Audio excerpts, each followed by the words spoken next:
വചനയാത്ര ഉൽപ്പത്തി 21 അധ്യായം. ഇസഹാക്കിൻ്റെ ജനനം. കർത്താവ് വാഗ്ദാനമനുസരിച്ച് സാറായെ അനുഗ്രഹിച്ചു. വൃദ്ധനായ അബ്രാഹത്തിൽ നിന്ന് സാറ ഗർഭം ധരിച്ച് ദൈവം പറഞ്ഞ സമയത്ത് തന്നെ പുത്രനെ പ്രസവിച്ചു. സാറായിൽ ജനിച്ച മകന് ഇസഹാക്ക് എന്ന് അബ്രാഹാം പേരിട്ടു.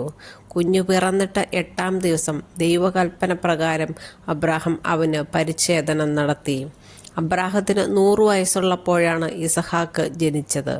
സാറ പറഞ്ഞു, എനിക്ക് സന്തോഷിക്കാൻ ദൈവം വക നൽകിയിരിക്കുന്നു. ഇത് കേൾക്കുന്നവരൊക്കെ എന്നെ ചൊല്ലി ചിരിക്കും.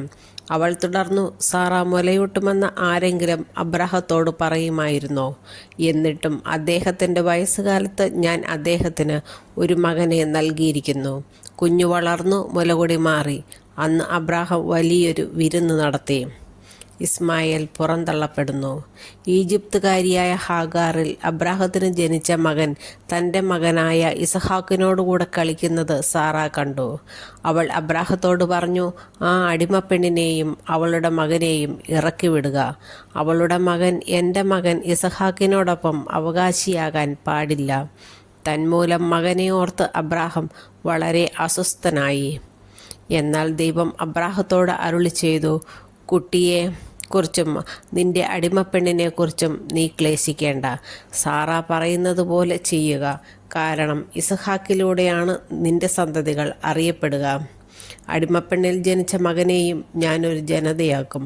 അവനും നിന്റെ മകനാണല്ലോ. അബ്രാഹാം അതിരാവിലെ എഴുന്നേറ്റ് കുറേ അപ്പവും ഒരു തുകൽ സഞ്ചിയിൽ വെള്ളവും എടുത്ത് ഹാഗാറിൻ്റെ തോളിൽ വെച്ചു കൊടുത്തു.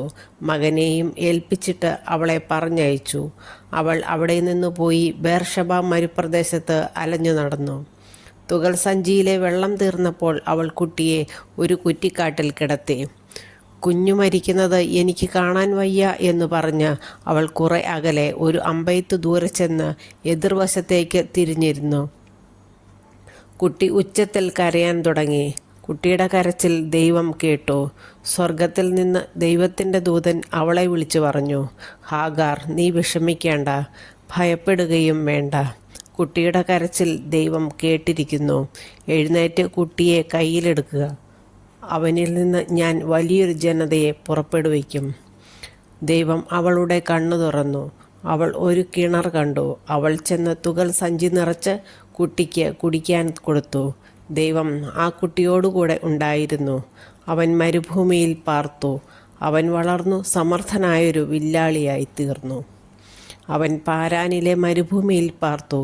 അവൻ്റെ അമ്മ ഈജിപ്തിൽ നിന്ന് അവനൊരു ഭാര്യയെ തിരഞ്ഞെടുത്തു. അബ്രാഹവും അബിമെലക്കും. അക്കാലത്ത് അബിമെലക്കും അവൻ്റെ സൈന്യാധിപൻ ഫിക്കോളും അബ്രാഹത്തോട് പറഞ്ഞു, നിന്റെ പ്രവർത്തനങ്ങളിലെല്ലാം ദൈവം നിന്നോട് കൂടെയുണ്ട്. അതുകൊണ്ട് എന്നോടും എൻ്റെ സന്തതികളോടും അന്യായമായി പെരുമാറില്ലെന്ന് ദൈവത്തിൻ്റെ മുമ്പിൽ ശപഥം ചെയ്യുക. ഞാൻ നിന്നോട് കാണിച്ച കാരുണ്യത്തിനനുസരിച്ച് എന്നോടും നീ പാർത്തു വരുന്ന ഈ നാടിനോടും പെരുമാറണം. ഞാൻ ശപഥം ചെയ്യുന്നു. അബ്രാഹാം പറഞ്ഞു. അബിമെലക്കിൻ്റെ ദാസന്മാർ തൻ്റെ കൈവശത്തിൽ നിന്ന് പിടിച്ചെടുത്ത കിണറിനെക്കുറിച്ച് അബ്രാഹാം അവനോട് പരാതിപ്പെട്ടു. അബിമെലക്ക് മറുപടി പറഞ്ഞു, ആരാണിത് ചെയ്തതെന്ന് എനിക്കറിഞ്ഞുകൂടാ. നീ ഇക്കാര്യം എന്നോട് പറഞ്ഞിട്ടില്ല. ഇന്നുവരെ ഞാൻ ഇതേക്കുറിച്ച് കേട്ടിട്ടുമില്ല. അബ്രാഹാം അബിമെലക്കിന് ആടുമാടുകളെ കൊടുത്തു. അവരിരുവരും തമ്മിൽ ഒരു ഉടമ്പടി ഉണ്ടാക്കി. അബ്രാഹാം ആട്ടിൻപറ്റത്തിൽ നിന്ന് 7 പെണ്ണാട്ടിൻകുട്ടികളെ മാറ്റി നിർത്തി. ഈ 7 പെണ്ണാട്ടിൻകുട്ടികളെ മാറ്റി നിർത്തിയത് എന്തിനെന്ന് അബിമെലക്ക് അബ്രാഹത്തോട് ചോദിച്ചു.